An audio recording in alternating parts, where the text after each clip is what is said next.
Selamat malam pendengar Radio Berita Kasih yang saya kasih dalam Tuhan. Salam damai sejahtera dimanapun Anda berada pada malam hari ini. Saya Dr. Stephen Einstein Liao. Pada saat ini mengajak Anda untuk bersama-sama memasuki acara kita bersama, yaitu Mutiara Kebenaran. Dan dimanapun Anda berada pada saat ini, apakah sedang di rumah Anda, di kenyamanan kamar tidurkah, atau mungkin di ruang tamu, atau dimanapun ruang di mana Anda memiliki akses kepada radio, ataukah Anda sedang berpergian dalam perjalanan, di mobil, atau dimanapun di mana Anda dapat mendengarkan siaran kita ini. Selamat bergabung ke dalam sesi ke-27 dari seri Kejadian, pembahasan Mutiara Kebenaran. Nah, itu berarti kita sudah masuk ke dalam Kejadian pasalnya yang ke-27. Dan saudara yang saya kasih dalam Tuhan, untuk itu mari kita bersiap-siap untuk mempelajari firman Tuhan bersama. Tentunya tujuan kita untuk mempelajari Alkitab adalah untuk mencari kebenaran. Percuma saja orang yang datang kepada Tuhan berkata, saya ingin membaca firman-Mu, saya ingin belajar dari firman-Mu. Namun pada kenyataannya dia tidak ingin mendapatkan apa-apa. Dia tidak ingin diubah. Dia tidak ingin ditantang oleh firman Tuhan untuk ditunjukkan kesalahan-kesalahannya, untuk diperbaiki, ataupun untuk dihiburkan. Maka percuma saja saudara yang kasih Tuhan dia membaca firman Tuhan. Dia bagaikan orang yang kalau menurut Yakobus, yang melihat wajahnya di dalam cermin, dan kemudian setelah itu dia pergi dan dia melupakan wajahnya itu. Ya, saudara yang kasih Tuhan, mari kita berdoa terlebih dahulu sebelum kita memulai pembahasan kita. Kalau Anda sedang tidak menyetir atau melakukan pekerjaan lain yang membutuhkan kesigapan, mari kita berdoa bersama dengan menutup mata, dan kita menundukkan kepala kita, meminta Tuhan menolong kita. Ya Bapa di surga, Tuhan yang kami kenal dalam nama Yesus Kristus, Tuhan, kami sangat rindu akan tuntunan dan bimbingan-Mu pada saat ini, untuk membantu kami untuk mengerti firman-Mu, membantu kami untuk menangkap kebenaran-Mu yang sungguh berharga bagaikan mutiara. Terutama ya Tuhan, malam ini dalam Kejadian pasal yang ke-27, Kau yang kiranya bukakan hati dan pikiran kami agar kami dapat mengertinya. Kami berdoa Tuhan, dalam nama Yesus Kristus saja, Tuhan dan Juru Selamat kami yang hidup. Amin. Mari sekarang kita buka Alkitab kita di dalam Kejadian. Kita belum sampai Keluaran, saudara, masih dalam Kejadian. Kejadian pasalnya yang ke-27. Keluaran pasal yang ke-27, mari kita buka sekarang. Dan kita akan mulai membaca pasal ini dari ayat 1 hingga ayat yang keempat terlebih dahulu. Ayat 1 hingga ayatnya yang keempat. Begini firman Tuhan, ketika Ishak sudah tua dan matanya telah kabur sehingga ia tidak dapat melihat lagi, dipanggilnyalah Esau anak sulungnya, serta berkata kepadanya, anakku. Sahut Esau, ya Bapa. Berkatalah Ishak, lihat aku sudah tua, aku tidak tahu bila hari kematianku. Maka sekarang ambillah senjatamu, tabung panah dan busurmu, pergilah ke padang dan burulah bagiku seekor binatang. Olahlah bagiku makanan yang enak seperti yang kugemari. Sesudah itu bawalah kepadaku supaya kumakan, agar aku memberkati engkau sebelum aku mati. Saudara yang kasih Tuhan, kisah ini melanjutkan kehidupan Ishak dengan kedua anak kembarnya, yaitu Esau dan Yakub.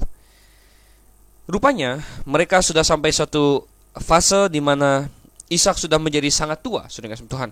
Tentunya dia sudah berumur 100 lebih, karena dia berumur 60 tahun ketika Esau dan Yakub lahir. Sedangkan kita tahu bahwa 34 dari pasal 26, Esau sudah mengambil istri saat dia berumur 40 tahun. Dan waktu Esau berumur 40 tahun berarti Ishak sendiri sudah berumur 100, saudara. Dan kemungkinan kejadian ini bahkan lebih lagi daripada itu, yaitu ketika Ishak mungkin berumur 130-an ya. Jadi Esau dan Yakub juga berumur ya sudah lanjut, saudara, mungkin 60-70 tahun ya. Dan kita melihat ada beberapa hal yang terjadi, bahwa Ishak mulai menurun kesehatannya. Katanya matanya telah kabur ya. Dan mungkin dia merasa, mungkin dia sedang sakit waktu itu ya, sehingga dia merasa tidak tahu kapan dia akan meninggal. Dan dia mulai memanggil kepada Esau, anaknya yang sulung, untuk berburu dan mempersembahkan makanan kepadanya agar diberkati olehnya. Ada banyak hal yang bisa kita bahas di sini. Antara lain bahwa Ishak di sini sungguh-sungguh sangat-sangat tidak sensitif kepada hal-hal spiritual, saudara yang kasih Tuhan, ya. Dia memilih Ishak hanya semata-mata karena dia memilih Esau hanya semata-mata karena Esau adalah anak favoritnya. Dan dikatakan karena Esau jago berburu, jago untuk menyiapkan makanan, sehingga Ishak lebih suka kepada Esau. Ini sungguh adalah suatu alasan yang sangat-sangat dangkal, alasan yang sangat tidak dapat dibenarkan, apalagi jika berhubungan dengan janji Abrahamik, perjanjian Tuhan kepada Abraham akan menurunkan Mesias, ya. Seharusnya kriteria-kriteria rohani menjadi penilaian yang jauh lebih penting daripada kemampuan seorang berburu. Apalagi, saudara yang kasih Tuhan, kita tahu bahwa Esau bukan hanya dia orang yang seolah-olah hanya Kristen KTP saja dalam tanda kutip, ya. Tentu waktu itu belum ada Kristen, tapi bukan hanya dia seorang yang suam-suam kuku, tetapi dia bahkan seorang yang di dalam Ibrani dikatakan dia adalah orang yang cabul, ya. Dia memiliki nafsu yang rendah, dan kita sudah membaca bagaimana dia sangat-sangat menganggap rendah hak kesulungannya. Bahkan hak kesulungan itu sudah dijual. Dia juga sangat-sangat melanggar perintah Tuhan dengan cara mengambil 2 orang istri, saudara kasih Tuhan. Dan dia mengambil istri-istri dari orang-orang yang tidak percaya, yaitu orang-orang kanan sekitarnya. Jadi kita melihat, sungguh Esau adalah seorang yang secara rohani sangat-sangat buruk. Secara rohani dia benar-benar tidak qualify, ya, tidak lolos persyaratan untuk meneruskan garis Mesias yang telah Tuhan janjikan kepada pertama Abraham, lalu kepada Ishak. Dan sangat heran sekali bahwa Ishak sendiri, ya, yang seharusnya adalah kepala keluarga yang penuh iman, dia tidak dapat melihat hal ini, ya. Kemungkinan Ishak sendiri sudah melemah dan sudah mendingin hubungan dia dengan Tuhan, yang mungkin berapi-api sekali pada masa dia masih muda, terutama ketika dia hampir dipersembahkan di Gunung Moria. Di situ keimanan Ishak tentunya sangat tinggi dan dia sangat dekat dengan Tuhan. Tetapi rupanya dengan berjalannya umur, ya, dia menjadi sangat-sangat jauh dari Tuhan, makin jauh, ya. Nah, hal inilah yang harus dijaga oleh setiap orang percaya. Jangan kita pernah beranggapan karena kita begitu dekat dengan Tuhan pada saat ini, maka kita secara otomatis akan dekat terus tanpa suatu usaha membangun hubungan, saudara kasih Tuhan. Jangankan antara manusia dengan Allah, antara manusia dengan manusia pun, saudara. Suami istri katakanlah, ya. Pada saat berpacaran tentunya ada api-api cinta.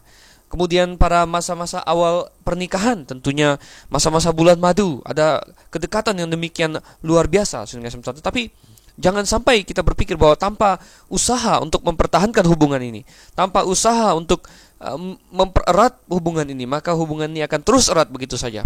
Bahkan kalau kita biarkan begitu saja, tanpa ada komunikasi, tanpa ada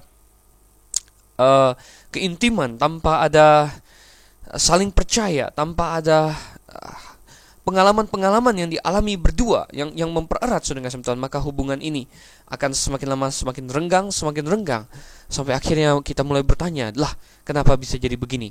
Demikianlah Ishak dengan Tuhan, ya. Sepertinya perjalanan rohani dia sedang dalam fase-fase lembah, dia sedang menurun di sini secara rohani, sehingga dia juga tidak sanggup dan tidak mau untuk membedakan kriteria-kriteria rohani dari kedua anaknya, Yakub dan Esau, saudara kasih Tuhan.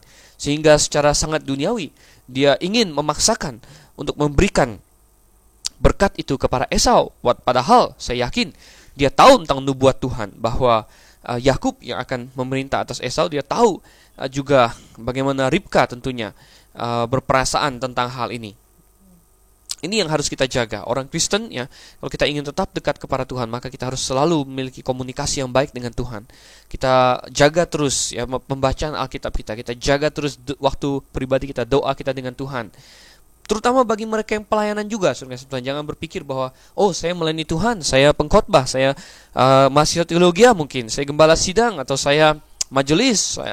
Tentu kita tidak percaya adanya majelis, saudara yang kasih Tuhan, di dalam gereja. Tetapi banyak orang yang kalau menyandang majelis, wah, rasanya sudah bagaimana, saudara. Padahal sama sekali tidak, ya. Di dalam Alkitab tidak ada jabatan majelis, hanya ada diaken. Kemudian atau yang lain, saudara yang kasih Tuhan. Dan banyak yang merasa, karena saya melayani Tuhan, maka saya tentunya saking sibuknya melayani Tuhan bahkan tidak sempat baca firman Tuhan, ya, dengan dalih, oh, saya kan pelayanan. Nah, ini salah, saudara kasih Tuhan, ya. Justru semakin dalam kita terlibat dalam pelayanan, semakin kita perlu untuk bersandar kepada Tuhan, semakin kita perlu untuk sungguh-sungguh membangun hubungan yang erat dengan Tuhan, saudara. Dan Ishak di sini ingin melakukan suatu kesalahan yang sangat besar, ya. Tapi ada satu hal yang saya ingin ajak kita lihat tentang Ishak dan satu pernyataan dia. Dia berkata kepada Esau, "Lihat, aku sudah tua." Di ayat yang kedua, ya. "Lihat, aku sudah tua, aku tidak tahu bila hari kematianku." Dia tidak tahu kapan hari kematiannya, saudara.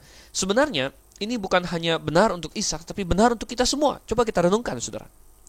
Ishak berkata, "Aku sudah tua, ya. Aku tidak tahu kapan aku mati." Tetapi saya ingin bertanya kepada semua pendengar sekalian, baik itu yang tua, baik itu yang muda. Adakah kita lebih tahu hari kematian kita daripada Ishak, saudara? Apakah kita bisa menentukan hari kematian kita? Alkitab justru mencatat sebaliknya. Ishak yang mengira dia sudah sebentar lagi akan mati, saudara, ternyata masih hidup sampai umur 180 tahun. Ya.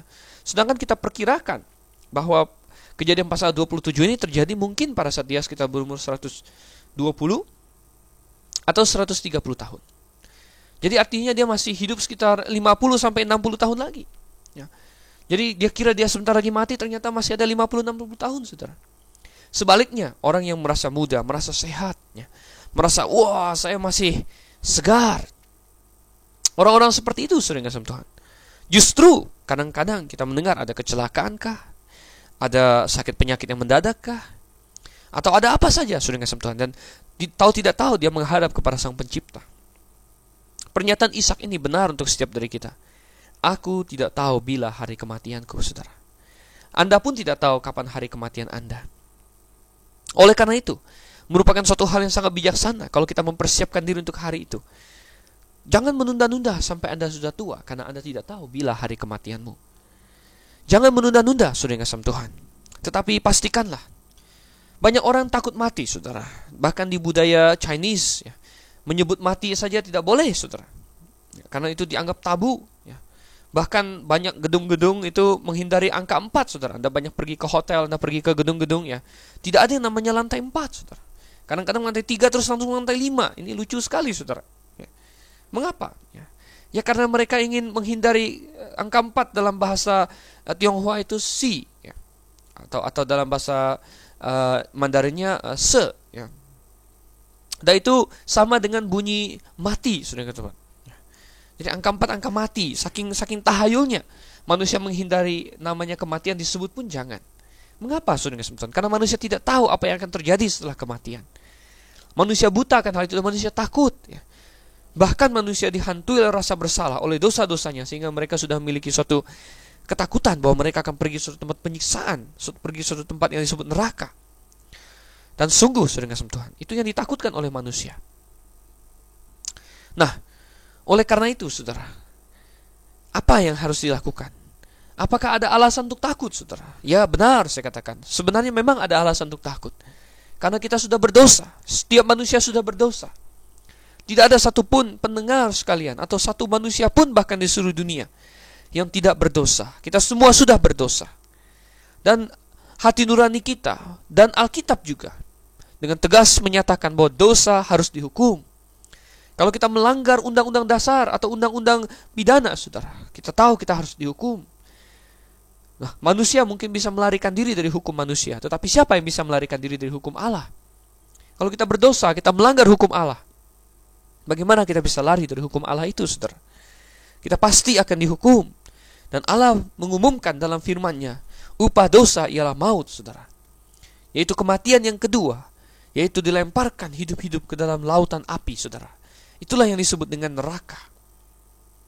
Saudara yang kasih Tuhan. Oleh sebab itu tidak heran manusia takut akan kematian. Tetapi saudara yang kasih Tuhan, adakah cara untuk kita bisa tidak takut akan kematian, saudara? Oh, hal ini adalah hal yang perlu direnungkan. Ya, perlu direnungkan. Ya, saudara yang kasih Tuhan. Ternyata ada kabar baik. Ada cara supaya kita bisa tidak takut kepada kematian. Yaitu dengan cara kita menyelesaikan dosa. Karena yang membuat kita takut akan mati adalah karena hukuman akan dosa yang menanti setiap orang yang mati, saudara yang kasih Tuhan. Neraka yang menanti setiap orang berdosa. Tetapi kita bisa hilang dari rasa takut itu Kalau kita, saudara yang kasih Tuhan, bisa menyelesaikan dosa. Bagaimana cara menyelesaikan dosa? Apakah bisa dengan cara membasuhnya dengan mandi berulang-ulang? Apakah bisa dengan membasuhnya atau menambahkannya dengan amal ibadah kebaikan? Apakah kita bisa menghilangkan dosa dengan menyiksa diri, saudara? Kita berpuasa, kita sengaja tidur di tempat tidur yang keras, kita tidak makan daging, kita tidak menikah dan lain sebagainya. Oh, saudara kasih Tuhan, bisakah itu menghilangkan dosa? Saya katakan tidak, saudara kasih Tuhan. Itu tidak bisa menghilangkan dosa. Mengapa? Ya, kalau ada orang yang melanggar undang-undang pidana, bisakah semua hal itu melepaskan dia dari hukuman? Oh, tidak, saudara kasih Tuhan. Hukuman tetap harus dilaksanakan. Nah, karena itu, satu-satunya lepas dari hukuman dosa adalah jikalau ada seorang yang dihukumkan atas dosa kita, saudara. Ada seorang yang menggantikan kita dihukumkan. Dan siapakah orang itu? Tentu dia harus orang yang tidak berdosa. Siapakah orang yang tidak berdosa yang rela untuk mati bagi kita, orang yang berdosa? Oh, saudara yang kasih Tuhan. Itulah yang dilakukan oleh Yesus Kristus. Coba kita buka, saudara yang kasih Tuhan. Di dalam 1 Petrus pasal yang ketiga, ayatnya yang ke-18, dikatakan, sebab juga Kristus telah mati sekali untuk segala dosa kita. Ia yang benar untuk orang-orang yang tidak benar, supaya ia membawa kita kepada Allah. Ia yang telah dibunuh dalam keadaannya sebagai manusia, tetapi yang telah dibangkitkan menurut roh. Saudara kasih Tuhan, Kristus telah mati sekali untuk segala dosa kita. Ia yang benar untuk orang-orang yang tidak benar. Sungguh, saudara kasih Tuhan, Yesus Kristuslah orang itu, yaitu Allah sendiri yang turun menjadi manusia. Dia mati untuk kita. Dia mati menggantikan kita. Kita yang harusnya mati disalib, harusnya mati turun ke alam maut karena dosa-dosa kita. Tapi Yesus menggantikan kita untuk menerima semua itu. Dan saudara yang kasih Tuhan, itulah kabar baik. Dan sekarang, saat ini, saudara, Anda bisa mendapatkan keselamatan itu. Anda bisa mendapatkan kepastian keselamatan, kepastian hidup yang kekal di sorga, saudara. Yaitu dengan cara percaya, beriman kepada Yesus Kristus. Artinya, saudara kasih Tuhan, menerima apa yang telah Dia lakukan di atas kayu salib itu bagi Anda. Mengucap syukur untuk itu, beriman kepadanya bahwa Dia sungguh adalah seperti yang Dia katakan, Allah dan Juru Selamat yang menjadi manusia, yang menanggung semua dosa Anda di atas kayu salib. Dan dengan melakukan itu, Anda bisa mendapatkan kepastian akan hidup yang kekal, saudara. Dan maka maut hilang rasa takut kepada maut, seperti yang dikatakan oleh Rasul, saudara, di dalam 1 Korintus pasalnya yang ke-15. 1 Korintus pasalnya yang ke-15. Kita lihat ayatnya yang ke-54, saudara. Dan sesudah yang dapat binasa ini mengenakan yang tidak dapat binasa, dan yang dapat mati ini mengenakan yang tidak dapat mati, maka akan genaplah firman Tuhan yang tertulis, maut telah ditelan dalam kemenangan. Hai maut, di manakah kemenanganmu? Hai maut, di manakah sengatmu? Oh, saudara, kematian tidak lagi akan membawa ketakutan yang sedemikian rupa bagi manusia yang telah bertobat dan menerima Yesus Kristus. Oh, saudara, sungguh kita tidak tahu kapan kita mati. Oleh karena itu merupakan hal yang perlu direnungkan. Benarlah yang dikatakan firman Tuhan di dalam Mazmur pasalnya yang ke-90. Saja kita renungkan sedikit. Mazmur pasal yang ke-90, saudara. Ayatnya yang ke-12 dikatakan, ajarlah kami menghitung hari-hari kami sedemikian, hingga kami beroleh hati yang bijaksana. Ajarlah kami menghitung hari-hari kami sedemikian, hingga kami beroleh hati yang bijaksana. Sungguh, saudara yang kasih dalam Tuhan, apa yang dikatakan firman Tuhan tidak salah, bahwa kita perlu belajar untuk menghitung hari-hari kita. Jikalau kita tahu hari-hari kita tahu bahwa kita adalah makhluk yang fana, kita tetap ingat bahwa suatu hari kita akan kembali dari debu kembali menjadi debu. Kita akan kembali kepada Sang Pencipta. Dan pada saat itu, saudara kasih Tuhan, kita menjadi bertanya-tanya, bagaimana dengan jiwa saya? Dan kita menjadi memperoleh hati yang bijaksana. Oh, bagaimana hati yang bijaksana itu, saudara kasih Tuhan? Hati yang bijaksana itu berarti kita tentunya menerima Yesus Kristus sebagai penebus kita, untuk memastikan bahwa dosa-dosa kita sudah diselesaikan. Nah, hati yang bijaksana, kalau kita belajar menghitung hari-hari kita, bahwa kita tidak tahu kapan itu akan terjadi, yaitu hari kematian kita, maka kita tidak akan menunda-nunda. Mungkin ada pendengar sekalian pada malam hari ini, yang sedang bergumul dengan keputusan untuk menerima Kristus sebagai Tuhan dan Juru Selamat, untuk percaya kepada Yesus Kristus sebagai Tuhan dan Allah, pencipta langit dan bumi. Saudara yang kasih Tuhan, jika Anda bergumul, ingatlah akan hal ini. Belajarlah menghitung hari-hari kita, agar kita menjadi bijaksana. Berapakah jumlah hari Anda di bumi ini? Anda tidak tahu, bukan? Ya, oleh karena itu jadilah bijaksana dan jangan menunda barang sehari pun keputusan yang terpenting dalam kehidupan, yaitu menerima Yesus sebagai Tuhan dan Juru Selamat. Oh, saudara yang kasih Tuhan, bagaimana dengan orang yang sudah menerima Dia sebagai Tuhan dan Juru Selamat? Maka kita juga masih perlu menghitung hari untuk mendapatkan hati yang bijaksana. Dalam hal apa, saudara yang kasih Tuhan?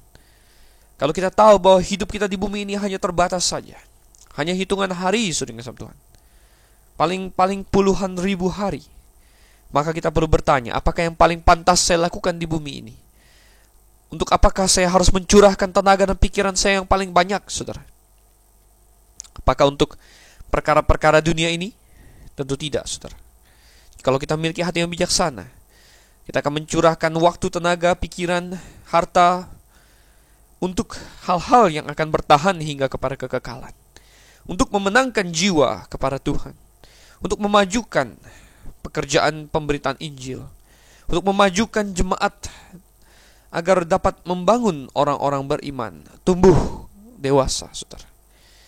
Jikalau kita bijaksana, kita tidak akan sedemikian getol mencari uang saja, tetapi kita akan mencari kebenaran Allah. Oh, saudara yang kasih Tuhan, itulah memperoleh hati yang bijaksana. Coba kita baca lagi sekarang ayatnya yang ke-5 hingga ayatnya yang ke-17 dari Kejadian pasalnya yang ke-27 ini. Ayat yang ke-5 hingga ayatnya yang ke-17. Tetapi Ribka mendengarkannya ketika Ishak berkata kepada Esau anaknya. Setelah Esau pergi ke padang memburu seekor binatang untuk dibawanya kepada ayahnya, berkatalah Ribka kepada Yakub anaknya, telah kudengar ayahmu berkata kepada Esau kakakmu, bawalah bagiku seekor binatang buruan, dan olahlah bagiku makanan yang enak, supaya ku makan, dan supaya aku memberkati engkau di hadapan Tuhan sebelum aku mati. Maka sekarang anakku, dengarkanlah perkataanku seperti yang kuperintahkan kepadamu. Pergilah ke tempat kambing domba kita, ambillah dari sana 2 anak kambing yang baik, maka aku akan mengolahnya menjadi makanan yang enak bagi ayahmu, seperti yang digemarinya. Bawalah itu kepada ayahmu, supaya dimakannya, agar ia memberkati engkau sebelum ia mati. Nah, saudara yang saya kasih dalam Tuhan, ternyata apa yang direncanakan oleh Ishak ketahuan oleh Ribka. Dan adalah suatu hal yang cukup mengherankan bahwa dalam urusan memberkati anak mereka untuk meneruskan garis Mesias, Ishak sama sekali tidak memberitahu kepada Ribka tentang siapa yang akan dia berkati. Mungkin itu adalah cerminan dari rasa bersalah Ishak. Dia tahu bahwa Ribka tidak akan setuju dengan pilihannya terhadap Esau. Ishak sudah bisa merasa bahwa Ribka pasti tidak setuju. Mungkin Ribka akan memberikan alasan-alasan yang masuk akal. Mungkin Ribka akan menunjukkan kepada Ishak bagaimana tidak bertanggung jawabnya Esau, bagaimana tidak rohaninya dia, bagaimana dia membuat keputusan-keputusan yang salah dalam hidupnya, seperti mengambil orang Kanaan sebagai istri dan lain sebagainya. Dan mungkin Ishak akan sulit sekali untuk membantah argumen-argumen dari Ribka. Sehingga daripada mencari masalah, Ishak memutuskan untuk diam-diam saja memberkati Esau, sehingga dia tidak memberitahukan kepada Ribka. Tapi saudara yang kasih Tuhan, sebagaimana yang Tuhan kehendaki, ternyata Ribka secara kebetulan mendengar hal itu. Ya, dan inilah campur tangan Tuhan di dalam sejarah, saudara yang kasih Tuhan, bisa terlihat dengan jelas. Ya, dalam suatu malam misalnya, kenapa Raja Ahasiweros tidak bisa tidur, ya, dan membaca-baca kitab sejarah, dan akhirnya menemukan bahwa Mordekai pernah menyelamatkan nyawanya. Ya, mengapa dia tidak bisa tidur pada malam itu? Kita melihat campur tangan Allah di situ. Demikian juga kita lihat campur tangan Allah di dalam setiap langkah hidup kita, termasuk juga di sini, saudara yang kasih Tuhan, di mana Ishak hampir saja berniat untuk memberkati Esau, saudara yang kasih Tuhan. Tuhan membiarkan Ribka untuk mendengarkan rencananya itu. Dan rupanya Ribka sudah memiliki suatu plan of action, ya. Dia sudah memiliki suatu hal yang dia rencanakan mungkin dari jauh-jauh hari sebelumnya. Ini yang harus dilakukan. Kalau misalnya suaminya yaitu Ishak sampai ingin memberkati Esau, saudara yang kasih Tuhan. Dan akhirnya dia memanggil Yakub katanya, dan dia berkata kepada Yakub katanya, dan dia bertindak sebagai seorang ibu, artinya dia menuntut ketaatan dari Yakub, ya. Dia katakan di ayat 8, maka sekarang anakku, dengarkanlah perkataanku seperti yang kuperintahkan kepadamu, ya. Menarik sekali bahwa Yakub di sini sudah cukup berumur, saudara kasih Tuhan. Kita tahu Esau sudah lebih dari 40 tahun, ya. Mungkin berumur 60 sampai 70 tahun, dan berarti Yakub juga berumur serupa. Tetapi pada umur yang sekian, mereka masih dituntut untuk mendengarkan ayah dan ibunya. Terutama karena Yakub masih belum menikah, saudara kasih Tuhan. Dan ini menunjukkan kepada kita bagaimana hal itu adalah suatu hal yang merupakan contoh yang indah, ya, di mana anak-anak orang walaupun sudah dewasa, mereka tetap menghormati ayahnya dan ibunya, ya. Nah, mungkin ketika anak-anak kita taat kepada orang tua, dan ketika dewasa kita hormat kepada orang tua kita. Nah, banyak sekali orang pada zaman sekarang ini mereka tidak hormat dan tidak taat kepada orang tuanya, saudara. Banyak anak muda hari ini yang tidak hormat dan tidak taat kepada orang tuanya, ya. Mereka seenaknya sendiri. Nah, ini bertentangan dengan firman Tuhan, ya. Tapi kita lihat di sini Ribka menyuruh Yakub, ya, dengan mengatakan engkau harus mendengarkan perintahku, saudara. Dan mungkin Ribka sudah tahu bahwa Yakub akan enggan, ya. Yakub mungkin seorang yang tidak suka berbuat seperti ini. Kadang-kadang para komentator, para pengkhotbah terlalu memojokkan karakter Yakub ini, seolah-olah dia adalah seorang yang sangat tamak, seolah-olah dia adalah seorang yang penipu dari awalnya. Tetapi saudara kasih Tuhan, kita perlu melihat bahwa sebenarnya dari awal dia tidak mau menipu, ya, ayahnya, tetapi ibunya memaksa dia untuk menipu. Dan kita tidak melihat bahwa Yakub sebagai seorang yang tamak, saudara kasih Tuhan. Yang dia incar bukanlah kekayaan yang akan didapatkan dari warisan itu. Bukan itu yang dia incar. Yang dia incar adalah hal-hal rohani, berkat rohani yang akan datang bersama dengan berkat yang diucapkan oleh bapaknya. Itu yang dia inginkan, saudara. Berbeda dengan Esau. Esau sama sekali tertarik pada berkat rohani. Dia tidak peduli menjadi nenek moyang Mesias. Dia tidak peduli menjadi garis penerus keturunan Abraham, Ishak, dan yang selanjutnya, saudara kasih Tuhan. Dia hanya peduli bahwa orang yang diberkati akan mendapatkan warisan 2 kali lipat. Sehingga itu yang dia cari, dan itu yang dia rindu-rindukan, saudara kasih Tuhan. Jadi itulah sebabnya mengapa Tuhan mengasihi Yakub, saudara, lebih daripada dia mengasihi Esau, ya. Karena di dalam Yakub ada iman, ada suatu apresiasi terhadap hal-hal yang rohani, saudara. Apakah Anda memiliki apresiasi kepada hal-hal yang rohani? Apakah Anda memiliki mata untuk menilai nilai atau harga yang sesungguhnya dari hal-hal rohani? Saya harap demikian. Dan kita kembali ke teks di mana Ribka sudah memikirkan suatu rencana untuk menipu Ishak suaminya. Mungkin dia berpikir bahwa apa yang tidak bisa dia dapatkan dengan jalan pikirannya sendiri, dia ingin dapatkan dengan cara penipuan, saudara. Dan kita lihat rencananya, Yakub disuruh untuk mengambil kambing domba, katanya, dan Ribka rupanya memiliki kemampuan untuk mengolahnya sedemikian rupa sehingga seperti yang digemari oleh ayahnya. Dan kita melihat di sini bahwa rupanya Ishak bukan bagaimana terlalu suka atau terlalu harus makan daging buruan, saudara. Karena rupanya Ribka bisa memasak kambing, ya, dengan cara yang sedemikian rupa sehingga tidak dapat dibedakan dengan binatang padang yang diburu oleh Esau, saudara. Ya, artinya favoritisme Ishak kepada Esau sebenarnya itu sama sekali tidak memiliki dasar yang kuat, ya. Masakannya Esau juga bukan spesial bagaimana, ya. Buktinya Ribka masih bisa memasakkan yang sama persis, ya. Dan Ribka di sini menyuruh Yakub, ya, untuk segera memasak, ya, atau membawa kambing domba untuk dia masak, kemudian dia suruh untuk membawanya kepada ayahnya supaya dimakannya sebelum dia mati, katanya, saudara kasih Tuhan. Sungguh suatu rencana yang berani, saudara.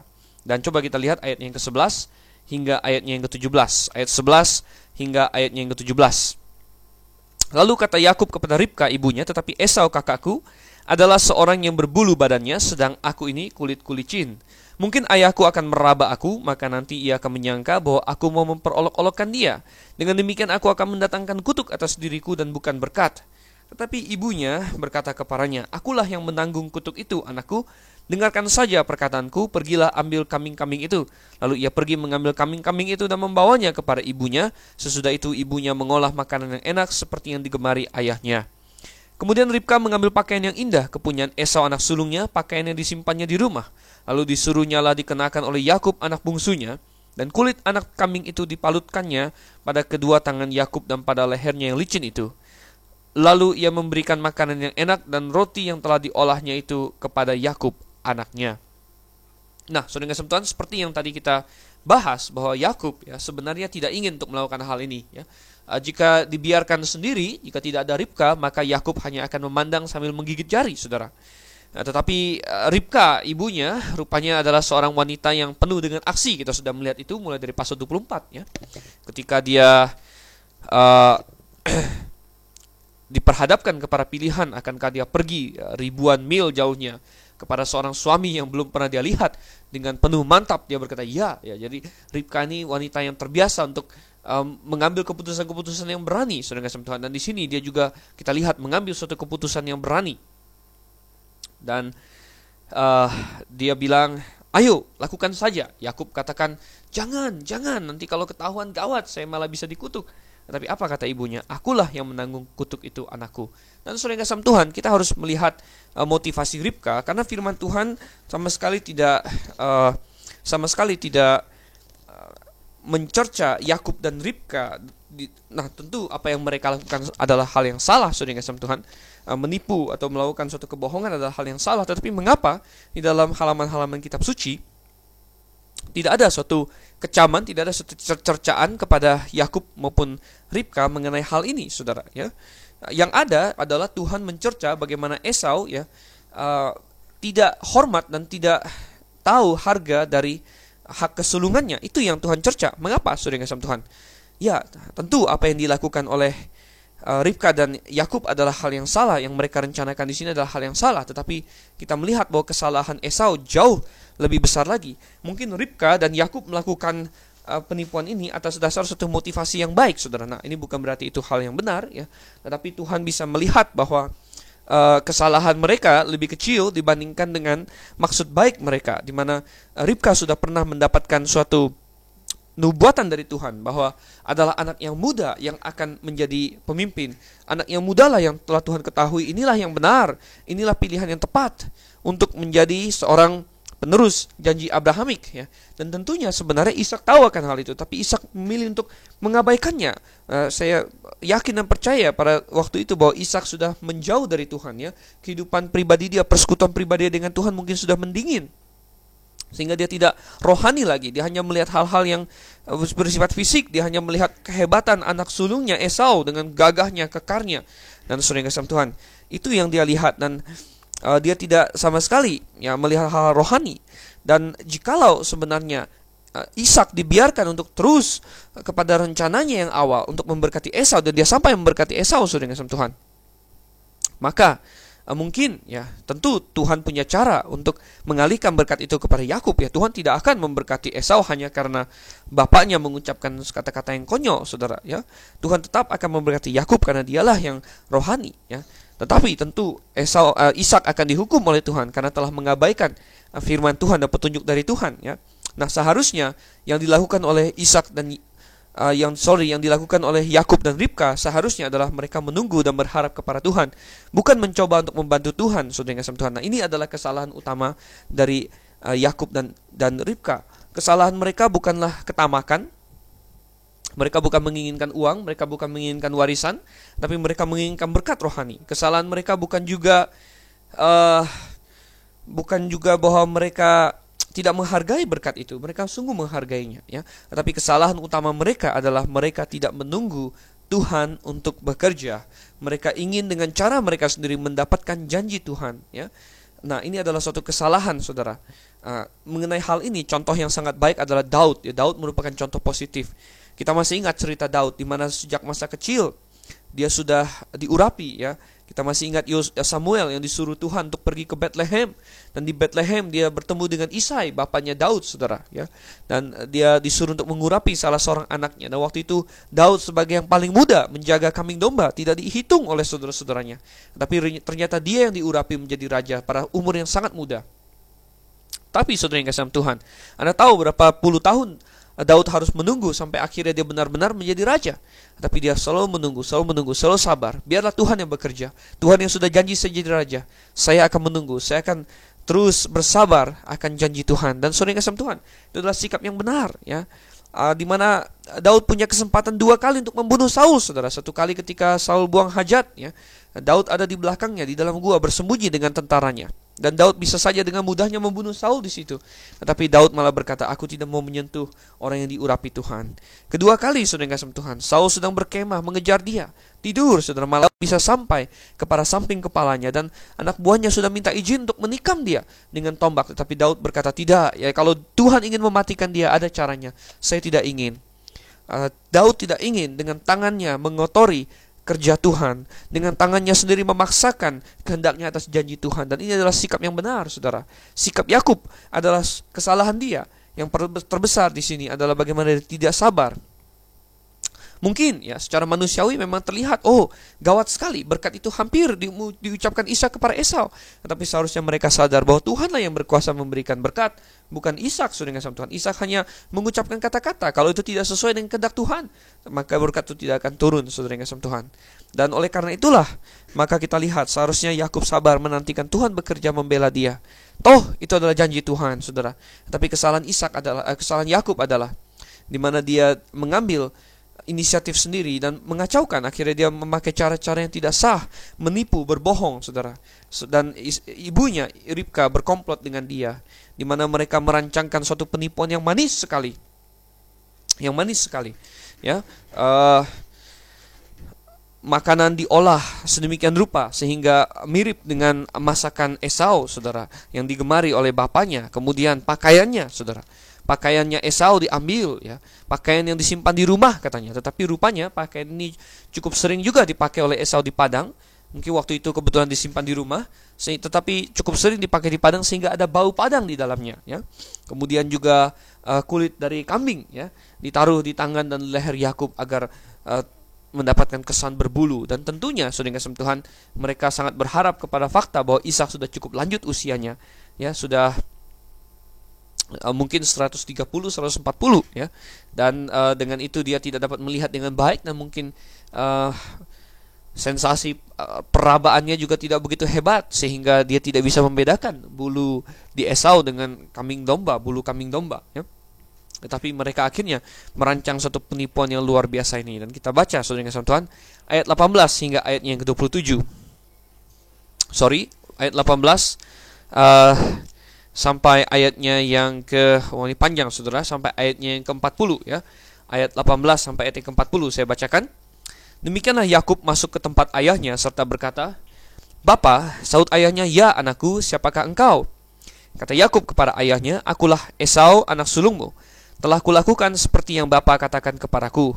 Bangunlah, duduklah dan makanlah daging buruan masakanku ini, agar bapa memberkati aku." Lalu Ishak berkata kepada anaknya itu, "Lekas juga engkau mendapatnya, anakku." Jawabnya, "Karena Tuhan Allahmu membuat aku mencapai tujuanku." Lalu kata Ishak kepada Yakub, "Datanglah mendekat, anakku, supaya aku meraba engkau, apakah engkau ini anakku Esau atau bukan." Maka Yakub mendekati Ishak ayahnya, dan ayahnya itu merabanya serta berkata, "Kalau suara Yakub, kalau tangan Esau." Jadi Ishak tidak mengenal dia karena tangannya berbulu seperti tangan Esau kakaknya. Ishak hendak memberkati dia, tetapi ia masih bertanya, "Benarkah engkau ini anakku Esau?" Jawabnya, "Ya." Lalu berkatalah Ishak, "Dekatkanlah makanan itu kepadaku supaya kumakan daging buruan masakan anakku, agar aku memberkati engkau." Jadi didekatkannya lah makanan itu kepada ayahnya, lalu ia makan. Dibawanya juga anggur kepadanya, lalu ia minum. Berkatalah Ishak ayahnya kepadanya, "Datanglah dekat-dekat dan ciumlah aku, anakku." Lalu datanglah Yakub dekat-dekat dan diciumnya lah ayahnya. Ketika Ishak mencium bau pakaian Yakub, diberkatinya lah dia, katanya, "Sesungguhnya bau anakku adalah sebagai bau padang yang diberkati Tuhan. Allah akan memberikan kepadamu embun yang dari langit dan tanah-tanah gemuk di bumi, dan gandum serta anggur berlimpah-limpah." Bangsa-bangsa akan takluk kepadamu dan suku-suku bangsa akan sujud kepadamu. Jadilah tuan atas saudara-saudaramu dan anak-anak ibumu akan sujud kepadamu. Siapa yang mengutuk engkau, terkutuklah ia, dan siapa yang memberkati engkau, diberkatilah ia. Setelah Ishak selesai memberkati Yakub dan baru saja Yakub keluar meninggalkan Ishak ayahnya, pulanglah Esau kakaknya dari berburu. Ia juga menyediakan makanan yang enak, lalu membawanya kepada ayahnya. Katanya kepada ayahnya, "Bapa, bangunlah dan makan daging buruan masakan anakmu, agar engkau memberkati aku." Tetapi kata Ishak ayahnya kepadanya, "Siapakah engkau ini?" Sahutnya, "Akulah anakmu, anak sulungmu Esau." Lalu terkejutlah Ishak dengan sangat serta berkata, "Siapakah gerangan dia yang memburu binatang itu dan yang telah membawanya kepadaku? Aku telah memakan semuanya sebelum engkau datang dan telah memberkati dia. Dan dia akan tetap orang yang diberkati." Sesudah Esau mendengar perkataan ayahnya itu, meraung-raunglah ia dengan sangat keras dalam kepedihan hatinya, serta berkata kepada ayahnya, "Berkatilah aku ini juga ya Bapa." Jawab ayahnya, "Adikmu telah datang dengan tipu daya dan telah merampas berkat yang untukmu itu." Kata Esau, "Bukankah tepat namanya Yakub, karena ia telah 2 kali menipu aku. Hak kesulunganku telah dirampasnya, dan sekarang dirampasnya pula berkat yang untukku." Lalu katanya, "Apakah Bapa tidak mempunyai berkat lain bagiku?" Lalu Ishak menjawab Esau, katanya, "Sesungguhnya telah kuangkat dia menjadi tuan atas engkau, dan segala saudaranya telah kuberikan kepadanya menjadi hambanya, dan telah kubekali dia dengan gandum dan anggur. Maka kepadamu apalagi yang dapat kuperbuat ya anakku?" Kata Esau kepada ayahnya, "Hanya berkat yang satu itukah ada padamu ya Bapa? Berkatilah aku ini juga ya Bapa." Dan dengan suara keras menangislah Esau. Lalu Ishak ayahnya menjawab, "Sesungguhnya tempat kediamanmu akan jauh dari tanah-tanah gemuk di bumi, dan jauh dari embun dari langit di atas. Engkau akan hidup dari pedangmu, dan engkau akan menjadi hamba adikmu. Tetapi akan terjadi kelak, apabila engkau berusaha sungguh-sungguh, maka engkau akan melemparkan kuk itu dari tengkukmu." Ya, beberapa hal di dalam perikop yang cukup panjang ini sudah kita bahas, yaitu bagaimana kesalahan Yakub adalah dia tidak menunggu waktu Tuhan. Dia tidak menunggu cara Tuhan untuk mendapatkan berkat. Yang dia lakukan adalah sungguh-sungguh dia merebutnya dengan kecurangan, saudara yang kasih Tuhan. Dia berbohong. Bahkan nama Tuhan pun dia pakai ketika ayahnya bingung, "Mengapa engkau lekas kembali?" Dia berkata dengan entengnya, "Karena Tuhan Allahmu membuat aku mencapai tujuanku." Saya rasa tentu dia merasa was-was, tentu dia merasa tidak enak. Tetapi mungkin dia pikir demi yang terbaik.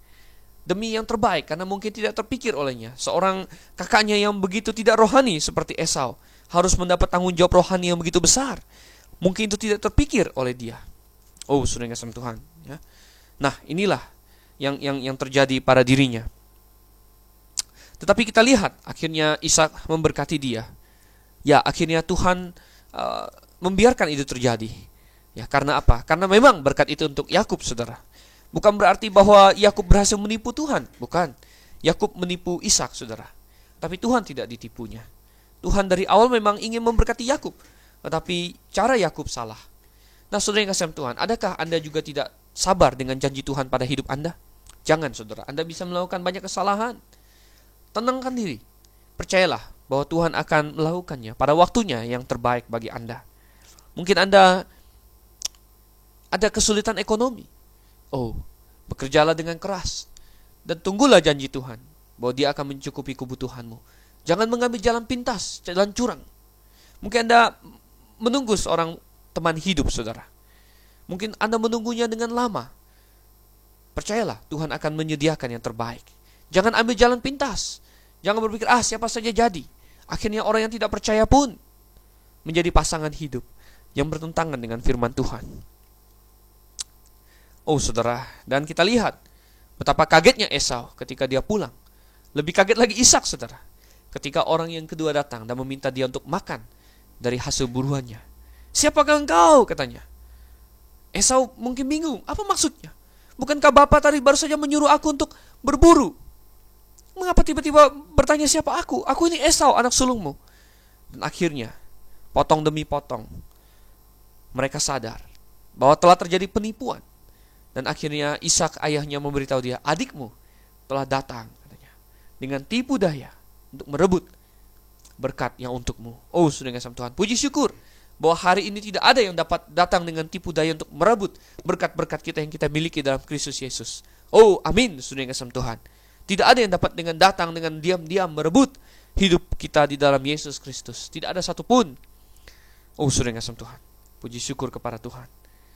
Dan Esau meraung-raung. Inilah yang dituliskan dalam Ibrani pasal yang ke-12, saudara. Ibrani 12 ayat 16 dan 17 dikatakan di situ. Janganlah ada orang yang menjadi cabul atau yang mempunyai nafsu yang rendah seperti Esau, yang menjual hak kesulungannya untuk sepiring makanan. Sebab kamu tahu bahwa kemudian ketika ia hendak menerima berkat itu, ia ditolak. Sebab ia tidak beroleh kesempatan untuk memperbaiki kesalahannya, sekalipun ia mencarinya dengan mencucurkan air mata. Oh, saudara yang kasih Tuhan, sungguh inilah yang terjadi. Bahwa jikalau seseorang tidak mengindahkan hal-hal rohani, dia menganggapnya rendah, saudara, belum tentu ada kesempatan untuk bertobat. Belum tentu ada kesempatan untuk berbalik lagi. Apa yang sudah terjadi, bisa saja sudah terjadi, saudara. Oleh karena itu hari ini, tekadkanlah dirimu bahwa saya pasti akan dengan sungguh-sungguh mengasihi Tuhan. Saya akan mementingkan hal-hal rohani. Saya akan menunggu janji Tuhan. Saya tidak akan melakukan kesalahan seperti Yakub. Yakub benar dalam hal dia menginginkan berkat itu, tapi dia salah dengan cara dia mengambil jalan pintas untuk mengambil berkat itu. Kita boleh menunggu janji Tuhan, kita ingin mendapatkan janji Tuhan, tapi janganlah kita mengambil jalan pintas untuk hal itu. Baiklah, saudara yang kasih Tuhan, walaupun kita baru saja sampai ke ayat yang ke-40, tapi malam ini cukup sampai sekian, karena ayat 41 mungkin masuk ke dalam bagian dari pasal 28. Nah, itu akan kita bahas bersama nanti di sesi berikutnya. Itu sesi 28, kita akan bahas dari ayat 41 hingga pasal 28 ayat yang ke-22. Untuk itu, malam ini saya undur diri dulu. Saya Dr. Stephen Einstein Liao mengucapkan selamat malam kepada pendengar Radio Berita Kasih sekalian dimanapun Anda berada, dan Maranatha.